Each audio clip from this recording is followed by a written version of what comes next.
बड़ी पुरानी कहावत है, कहते हैं हो ये वही जो राम रची राखा। अचानक से पीओके में जो चीन और पाकिस्तान को जोड़ रहा था पुल, वो पुल हो गया तबाह और वो पुल ही अपनी जगह से हो गया गायब। तो वहीं दूसरी तरफ बांग्लादेश ने एक बार फिर दोगलई दिखाया। क्या सार्क के देश एक नया भ्रम जाल पैदा कर रहे हैं? जानेंगे क्या है मामला। इसके अलावा बहुत कुछ, आइए जानते हैं इन खबरों को विस्तार। ये जो सार्क सदस्य हैं ना और भारत के जो पड़ोसी हैं, आजकल इन्हें ऐसा लगता है जैसे कि ये बहुत ज्यादा चालबाज हैं। एक दूसरे की हालत देखकर भी इन्हें समझ में नहीं आता है कि ये चालाकियां उन पर ही भारी पड़ती है। चीन का मंसूबा भारत को घेरने का है, ये सभी को पता है। इसलिए चीन भारतीय पड़ोसियों पर बहुत ज्यादा निवेश भी करता है, लेकिन ये निवेश कभी भी चीन अपने जोखिम पर नहीं करता है। एक ही जगह है जहाँ चीन का पैसा फंस रहा है और वो जगह है पाकिस्तान। वरना हर जगह चीन ने न सिर्फ पैसा निकाला है बल्कि उसकी जमीनों को भी कब्जाना शुरू कर दिया है। पाकिस्तान में मुसीबत ये आ रही है कि खुद बलूच विद्रोही उसके लिए काल बन रहे हैं। लेकिन वहीं श्रीलंका की बात करें तो श्रीलंका का बहुत बड़ा हिस्सा कब्जा चुका है चीन पर। इन सब के बावजूद बांग्लादेश ने हाल ही में एक ऐसा काम किया है जिससे बांग्लादेश का दोगला वाला रूप देखने को मिला। वैसे जब भारत के विदेश मंत्री डॉक्टर एस जयशंकर बांग्लादेश पहुंचे थे तो एस जयशंकर को बांग्लादेश ने अचानक से एक ऑफर कर दिया। वो ऑफर सुनकर भी बड़ा अच्छा लगा कि ये ऑफर तो सचमुच कमाल का है और ऑफर था चित्तगांव पोर्ट का इस्तेमाल करने का ऑफर देना। हालांकि बांग्लादेश ने चित्तगांव पोर्ट का इस्तेमाल करने का ऑफर देकर चीन के लिए एक सनसनी जरूर पैदा कर दी थी, क्योंकि चीन सोचा करता था कि वो तो इस इलाके का मालिक बन बैठा है, यहाँ बेस बनाएगा। पर यहाँ पर अब बांग्लादेश ने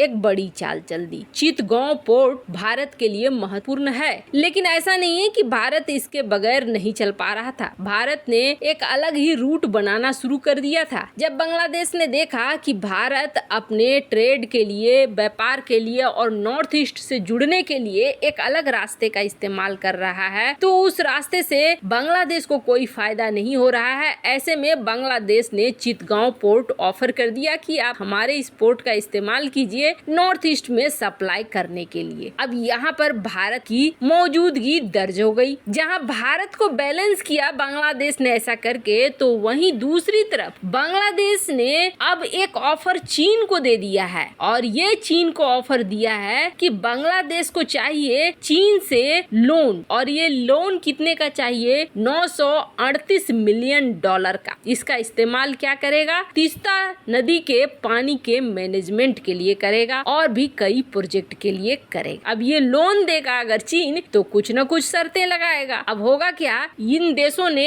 एक मोनोपोली बना ली है। कभी इनसे ये कर्ज लेते हैं और जब फंसने लगते हैं, तबाह होने लगते हैं, इनकी जमीनें जाने लगती हैं, तब ये भारत की तरफ मदद मांगने लगते हैं। इनको लगता है भारत मिलिट्री बेस बनने की वजह से फिर पैसे देगा, जैसे कि श्रीलंका को बचाने की कोशिश भारत लगातार कर रहा है। ऐसे में इन सार्क देशों में से कुछ ऐसे देश हैं जिन्होंने इस तरह की प्लान ही कर ली है कि भारत से रुपए ऐंठने के नए तरीके, भारत हमें डूबने नहीं देगा और हम तब तक चीन की मलाई खाते रहेंगे। चीन देगा कर्जा और आधा से ज्यादा जो राजनेता है वो लूट कर ले जाएंगे, विदेशों में अपनी संपत्तियां बनाएंगे और बाद में जनता हो जाएगी तबाह। और जब जनता तबाह होगी तब ये भारत की शरण में आएंगे। खैर, जहाँ एक तरफ ये सब कुछ हो रहा है तो वहीं दूसरी तरफ भारत को ऐसा लग रहा है जैसे प्रकृति भी मदद करने को उतर आई है। जहाँ भारत ने जब से आर्टिकल 370 हटाया है और कश्मीर में अपने हिसाब से शासन को चलाना शुरू किया है, तब से कश्मीर का कायाकल्प हो चुका है। अब तो ऐसे हो गए हैं हालात कि यहाँ टूरिस्ट की भरमार लग रही है। जो पहले नहीं आते थे डर से, वो अब खुलेआम आ रहे हैं और टूरिस्टों की संख्या बढ़ती जा रही है। जो रिपोर्ट कह रही है, उस रिपोर्ट के हिसाब से भारत के कश्मीर में मई तक के लिए बिल्कुल होटल वगैरह बुक हो चुके हैं और यहाँ जो अनएम्प्लॉयमेंट थी उसे भी काफी हद तक कम कर लिया गया है। 10% तक अनएम्प्लॉयमेंट को कम किया गया है और यहाँ जनवरी से अप्रैल तक में 6 लाख पर्यटक पहुँचे हैं। एक साल में सबसे अधिक पर्यटकों का रिकॉर्ड टूटा है। कश्मीर के ट्रेवल एजेंटों और टूर ऑपरेटर ऑपरेटरों संगठन के अनुसार होटल 80 से 100% तक बुक चल रहे हैं। मई के लिए घाटी के सभी प्रमुख होटल बुक हैं। पर्यटकों को श्रीनगर पहुंचने से पहले ऑनलाइन ही होटल बुक करा लेना चाहिए, नहीं तो यहां आने के बाद समस्या होगी। अब ऐसे में आप समझ सकते हैं कि किस तरीके से यहां पूरा पर्यटन अब फिर से खिल रहा है। कारण ये है कि जहां एक तरफ उस यूक्रेन में युद्ध चल रहा है, यूरोपीय देश में जाने के लिए जो टूरिस्ट सोच रहे हैं उन्हें समस्याओं का सामना करना पड़ रहा है, तो बहुत सारे ऐसे टूरिस्ट हैं जो कश्मीर की तरफ आ रहे हैं। अब तो 75 नए टूरिस्ट डेस्टिनेशन भी विकसित किए जा रहे हैं। इसके अलावे पहली बार दूर दराज गाँव में होम स्टे खुलने लगा है। घाटी की सूरत अब बदलने लगी है। पर वहीं दूसरी तरफ भारत के मन में एक कसक पीओके को लेकर अब भी है और ऐसा लगता है जैसे प्रकृति भी अब पीओके को भारत के हवाले करना चाह रही है। अब इसकी निशानी देखिए, पीओके को और चीन को जोड़ने वाला एक पुल था और ये पुल बनाया भी था चीन ने ही। इस पुल के जरिए चीन लोगों से लेकर साजो सामान तक सब कुछ भेजता था। ये पुल काफी बड़ा था और काफी बड़े मकसद के लिए भी बनाया गया था। चीन ने इस पर बहुत पैसा लगाया। वैसे तो ये सीपेक के अंतर्गत ही बनाया गया था और सीपेक के अंतर्गत इस पे भरमार पैसे खर्च किए चीन ने। एकमात्र ये रास्ता था जो जमीन से जमीन को जोड़ रहा था। ये पुल पीओके के गिलगिट बाल्टिस्तान इलाके में काराकोरम हाईवे पर बना था। और हुआ ये कि अचानक से शनिवार को